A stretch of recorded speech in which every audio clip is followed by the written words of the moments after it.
Morning guys, magluto tayo ng sinigang na hipon na nilagyan natin ng hipon na may bangus. Pinagalo-halo ko lang siya guys. Pinagalo-halo ko lang yan. Kung baga imikos-mikos lang siya natin habang kumukulo-kulo yung sinigang natin. Lalagyan natin ng talbos.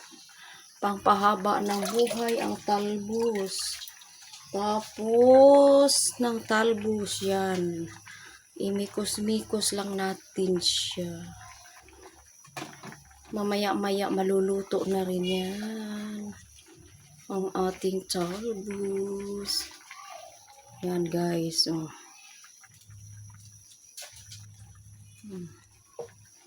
Yun na yun.